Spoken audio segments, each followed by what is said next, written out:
로마서 300번째 시간입니다. 로마서가 벌써 300번째 됐어요. 이제 한 장 남았는데 끝까지 함께 해주실 줄 믿습니다. 오늘은 사도 바울의 복음순환적 목회, 사도 바울의 복음순환적 목회라는 제목으로 하나님의 말씀 함께 나눕니다. 복음순환적 목회, 복음순환적 목회란 무엇일까요? 바로 목회와 선교를 아우르는 공동 목회를 뜻합니다. 한마디로 팀사역입니다. 우리가 흔히 초대교회로 돌아가자 이런 말을 종종 하죠. 이런 슬로건 안에 여러 생각들이 담겨 있겠지만 대체적으로 이 표제 안에서 논의되고 제의되는 사항은 교회의 표면적 양식에 관한 것들이에요. 가령 이런 것입니다. 사도행전 2장 42절 그들이 사도의 가르침을 받아 서로 교제하고 떡을 떼며 오로지 기도하기를 힘쓰니라. 사람마다 두려워하는데 사도들로 말미암아 기사와 표적이 많이 나타나니 믿는 사람들이 다 함께 모여 모든 물건을 서로 통용하고 또 재산과 소유를 팔아 각 사람의 필요를 따라 나눠주며 날마다 마음을 같이 하여 성전에 모이기를 힘쓰며 집에서 떡을 떼며 기쁨과 순전한 마음으로 음식을 먹고 하나님을 찬미하며 또 온 백성에게 칭송받으니 주께서 구원받은 사람을 날마다 더하게 하시니라. 이것은 초대교회의 순수한 모습이죠. 이것은 원시적 교회의 모습입니다. 성경의 표현을 빌리면 태초에입니다. 태초의 교회의 모습은 갓 태어난 갓난아기 같은 모습이죠. 내 손바닥만한 크기의 몸, 내 손가락 마디만한 손과 발, 앙증맞은 작은 얼굴, 이쁨, 귀여움, 사랑스러움 그 자체입니다. 이것이 초대교회의 모습이에요. 그러나 혹자는 이러한 초대교회의 모습에 영감을 받아서 이렇게 주장하기도 합니다. 초대교회는 가정교회였다. 라는 의견을 제시합니다. 왜냐하면 그들은 한 집에 모여서 함께 음식을 먹으며 재산도 필요에 따라 함께 공유했기 때문이죠. 그러나 바로 앞절을 잘 읽어보셔요. 바로 앞절에 무엇이라고 기록되어 있냐면 날마다 마음을 같이하여 성전에 모이기를 힘쓰며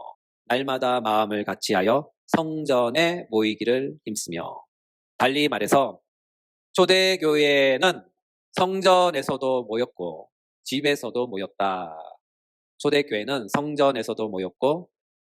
모였다. 그렇죠. 또한 혹자는 이런 모습의 초대교회에는 예배당이 없었다. 라고 주장하며 교회 예배당 소유의 부정적 입장을 피력하기도 합니다. 물론 그렇게 생각할 수도 있겠죠. 그러나 한 번 더 곰곰이 생각해 보셔요. 오순절날 성령께서 이 땅에 오심으로 교회가 순식간에 탄생했죠. 그런 상황에 초대교회에 예배당이 있었을까요? 당연히 없었겠죠. 그렇죠. 또한 그들에게 있어서 아직 거룩하고 특별한 장소로서의 예배당은 성전 하나뿐이에요. 사도행전 3장 1절 제9시 기도 시간에 베드로와 요한이 성전에 올라갈세. 이 구절에 의하면 사도 베드로와 요한이 기도하러 성전으로 갔다고 합니다. 비록 사두개인, 바리새인, 경건한 이방인들과 함께 공유하는 성전이지만 아직까지 그들의 생각 안에는 그 성전이 유일한 성전이며 예배당입니다. 왜냐하면 그들은 기도하러 성전으로 올라갔기 때문이죠. 또한 우리 주님은 사도들이 그곳에서 기도하는 그 기도를 받으셨고 그와 같은 증거로 그곳에서 사도의 증거이자 표인 기적을 베푸셨어요. 이것은 비록 그들의 성전이 아직 옛 언약의 방식으로 피의 제사와 예배를 드린다 해도 우리 주님은 그의 성전에서 기도하는 사도들의 기도, 그리스도인들의 기도를 수납하셨습니다. 이와 같은 이유로 초대 그리스도인들은 별도의 성전인 예배당은 아예 생각도 안 했을 거예요. 또한 그곳에는 회당도 있었죠. 정확히 어디서 읽었는지 자신 있는 기억은 아니지만 제가 알고 있는 내용은 이것입니다. 유대인들은 한 지역에 10명 이상 모여 살면 그곳에는 반드시 그들이 모여 예배할 수 있는 회당을 만들어야 했어요. 만약 그 지역 유대인들이 10명이 안 되었다면 그들은 강이나 산들 중 한 곳을 정하여 그곳에서 예배하거나 기도해야 했습니다. 그리고 그곳을 기도처라 불렀어요. 따라서 유대인들은 예루살렘 외에 타 지역에 거주할 경우 회당을 만들었고 그 회당에서 말씀을 읽고 듣고 배웠죠. 우리 주님도 이 땅에 계실 때 성전에도 가셨고 회당에도 가셨습니다. 더욱이 우리 주님은 회당을 중심으로 사역했어요. 누가복음 6장 6절. 또 다른 안식일에 예수께서 회당에 들어가사 가르치실세. 회당에 들어가사 가르치실세. 그렇죠. 그러나 오순절날 이후 교회는 새로운 피조물이 되었고 새 창조에 속하며 이전과는 전혀 다른 새로운 생명 공동체, 바로 성령 공동체가 되었어요. 이와 같은 이유로 교회는 이전에 있던 성전 그리고 회당과는 또 다른 새로운 장소가 필요했는데 그곳이 바로 가정집이었던 것이죠. 이와 같은 가정집은 마치 아기 예수님께서 이 땅에 탄생했을 때와 그 당시 환경이 비슷한 것이죠. 아기 예수님께서 이 땅에 태어나셨을 때 그 당시 여간에 방이 없었죠. 그래서 아기 예수님은 마국간에서 태어나셨고 태어나신 후 구유에 누이었어요. 참고로 여기서 구유란 가축의 먹이를 넣어주는 여물통을 가리킵니다. 이와 같이 아기 예수님께서 태어나셔서 구유에 누이셨던 것처럼 가정집은 초대 교회의 구유였어요. 달리 말해서 가정집은 모임의 장소, 교제의 장소는 될 수 있어도 영구한 예배 장소는 아니었던 것이죠. 또한 갓난아기 같은 교회에 체계적인 조직이 어디 있겠습니까? 그때의 조직이란 목사와 성도밖에 없었죠. 달리 말해서 사도들과 제자들입니다. 그러나 시간이 지남에 따라 교회에도 변화가 생겼어요. 교회의 행정적 문제가 발생하여 그 행정을 처리하기 위해 교회가 조직으로 발전하게 됩니다. 바로 7 집사를 세우는 일이죠. 이처럼 교회는 시간이 지나감에 따라 점점 더 체계적으로 발전하고 정교해져 갔습니다. 요점은 초대교회의 한 단적인 면만 보고 순수한 한 측면만 바라보고 무조건 초대교회로 돌아가자라고 상황을 극단적으로 몰이하면 안 된다는 것이죠. 우리가 알아야 할 요점은 교회는 오순절날 성령에 의하여 태어났고 이 땅에 안착했으며 안착한 후 계속해서 자라고 발전했다는 것입니다. 이와 같은 이유로 교회 안에는 사도가 있고 교사도 있고 장로도 있고 집사도 있는 것이죠. 왜냐하면 이 모든 것은 한 성령으로 말미암아 주어진 것이며 성령은 자신의 뜻을 따라 교회를 성장시키고 발전시키며 체계화하셨기 때문이죠. 또한 전체 교회가 모여서 예배할 수 있는 별도의 구별된 장소도 필요했기에 그에 따른 하나님의 특별한 인도하심도 있는 것이죠. 따라서 성경의 한 측면만 보고 단순히 이것이 옳다, 저것이 옳다 하는 섣부른 판단은 피하도록 해야 합니다. 서론이 길었는데 한 번쯤은 꼬집고 가야 할 지점 같아서 꼬집고 갑니다. 본론으로 돌아와서 오늘 본문에서 살피고자 하는 것은 초대교회의 목회 모습이에요. 초대교회의 목회 모습은 어떤 모습일까요? 바로 공동목회입니다. 달리 표현하면 초대교회 목회는 공동목회였어요. 그렇죠? 예수님의 수제자 사도 베드로가 있었지만 사도 베드로는 교회의 모든 일을 혼자 독단적으로 처리하지 않고 언제나 모든 사도들과 함께 모여 공동회의를 통해 결정했어요. 또한 교회의 조직이 발전했을 때 사도들과 장로들이 모여 공동회의를 통해 모든 일들을 결정했죠. 바로 예루살렘 공의회입니다. 달리 표현하면 교회는 전체 목회자들이 함께 모여 함께 목회했어요. 한마디로 홀로 담임 목사, 홀로 위임 목사가 없었죠. 성경을 알무리 읽어봐도 예루살렘 교회 당회장 베드로, 안디옥 교회 당회장 바나바, 에베소 교회 당회장 디모데, 이런 기록은 없잖아요. 그렇죠? 그들은 모두가 담임 목사요. 그들은 모두가 위임 목사였어요. 그리고 상황에 따라 서로 파송하기도 하고 서로 파송받기도 합니다. 이는 사도들이 서로 순환하면서 때로는 여럿이 함께 모여 공동 목회를 한 것이죠. 서로 은사에 따라서 말이죠. 이를 잘 반영한 성경 구절이 있어서 소개합니다. 고린도전서 3장 5절 8절. 그런즉 아볼로는 무엇이며 바울은 무엇이냐? 그들은 주께서 각각 주신 대로 너희로 하여금 믿게 한 사역자들이니라. 나는 심었고 아볼로는 물을 주었으되 오직 하나님은 자라게 하셨나니. 그런즉 심는 이나 물 주는 이는 아무것도 아니로되 오직 자라게 하시는 이는 하나님뿐이니라. 심는 이와 물 주는 이는 한 가지이나 각각 자기가 일한 대로 자기 상을 받으리라. 사도 바울의 이 말씀에 비추어 볼 때 고린도 교회를 개척하고 설립한 사람은 사도 바울 맞습니다. 그러나 고린도 교회를 목회한 사람은 여러 명이었던 것이죠. 왜냐하면 고린도전서 1장에 보면 바울파, 아볼로파, 베바파, 그리스도파 등등 파벌에 관한 사도 바울의 책망이 나옵니다. 이를 볼 때 고린도 교회의 개척자이며 설립자는 사도 바울이지만 사도 바울이 개척한 고린도 교회는 여러 사도들이 번갈아 가면서 사역했다는 것을 알 수 있습니다. 사도 바울은 왜 그랬을까요?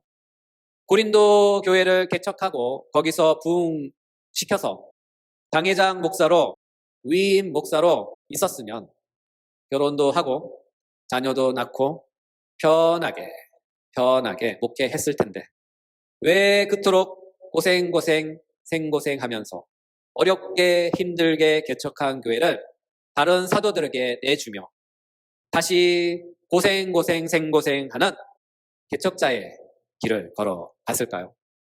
이것은 사도 바울의 목회와 선교 자세와 깊은 관련이 있습니다. 오늘 본문입니다. 로마서 15장 20절 21절. 또 내가 그리스도의 이름을 부르는 곳에 복음을 전하지 않기를 힘썼노니 이는 남의 터 위에 건축하지 아니하려 함이라. 기록된 바 주의 소식을 받지 못한 자들이 볼 것이요 듣지 못한 자들이 깨달으리라 함과 같으니라. 본문에 진술한 사도 바울의 말씀을 한마디로 요약하면 이것입니다. 나는 복음이 없는 곳으로 가겠다. 나는 복음이 없는 곳으로 가겠다.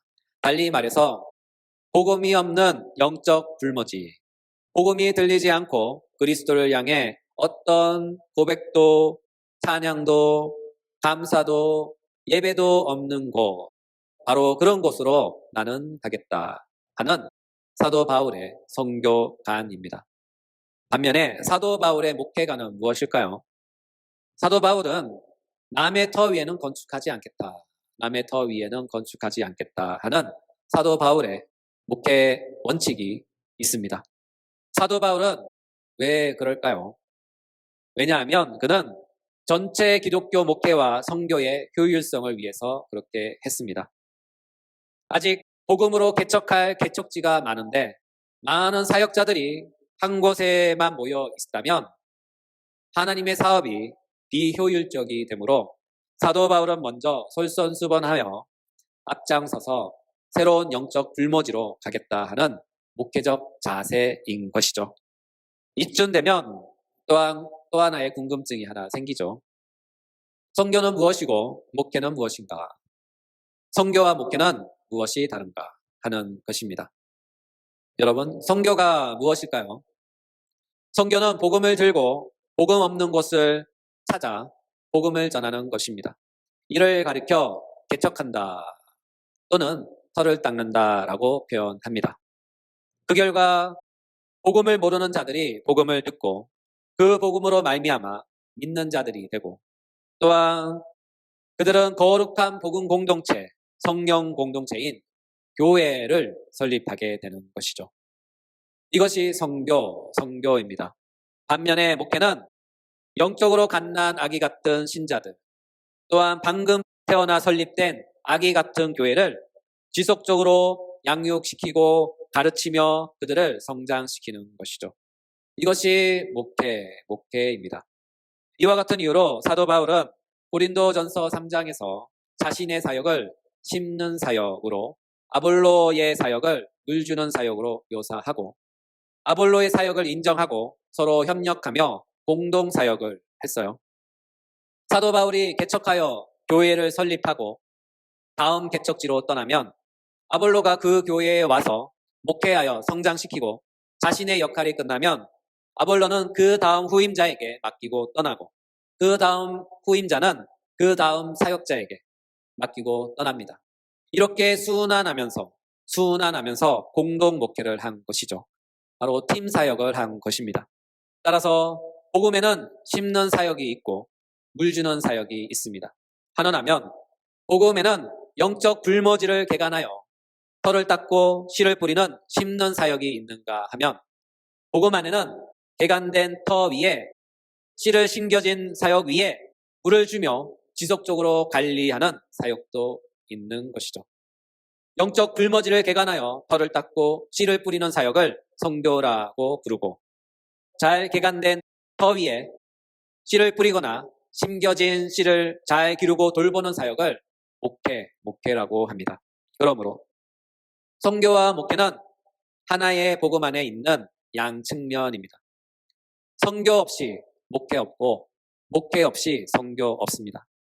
성교는 목회를 지향하고 목회는 성교를 지향해야 합니다. 이와 같은 이유로 사도 바울은 15장 24절에서 아주 중요한 이야기를 진술해요. 너희가 그리로 보내주기를 바랍니다. 너희가 그리로 보내주기를 바랍니다. 이 말의 진의는, 나는 서바나로 선교할 계획을 갖고 있는데 너희가 그리로 나를 파송해달라. 너희가 그리로 나를 파송해달라 하고 선교 지원 요청을 하고 있는 것이죠. 따라서 목회의 열매는 선교를 향하여 나아가야 하고, 선교의 열매는 목회를 향하여 나아가야 합니다. 이 두 관계는 하나의 복음을 위하여 서로 협력하고 선을 이루는 하나님의 거룩한 사업입니다. 이와 같은 복음 순환적 목회가 활발하게 발생할 때 하나님의 복음은 더욱 왕성하게 되고 힘을 얻고 영적 불모지가 개간되어 적과 꿀이 흐르는 축복의 땅으로 변할 것입니다. 그러므로 선교의 사명이 있습니까? 영적 불모지를 향해 나아가십시오. 영적 산모와 같은 당신의 수고와 헌신을 통해 이 땅의 수많은 교회들이 태어날 것입니다. 이것이 선교자의 사명입니다. 목회의 사명이 있습니까? 맡겨진 영혼들을 잘 가르치고 성숙시켜서 선교를 힘있게 돕는 영적 조력자가 되게 하십시오. 이것이 목회자의 사명입니다. 우리 주님은 말씀하셨어요. 마태복음 28장 19절 20절. 너희는 가서 모든 민족을 제자로 삼아 아버지와 아들과 성령의 이름으로 세례를 베풀고 내가 너희에게 분부한 모든 것을 가르쳐 지키게 하라. 오늘 주님께서 우리에게 하시는 이 명령의 말씀은 자신의 은사와 사명을 따라 온전히 맡겨진 자리에서 충성을 다하고 하나님의 사업을 온전히 완성해가는 주님의 귀한 종들 되시길, 또는 하나님의 신실한 백성 되시길 예수님의 이름으로 축복합니다.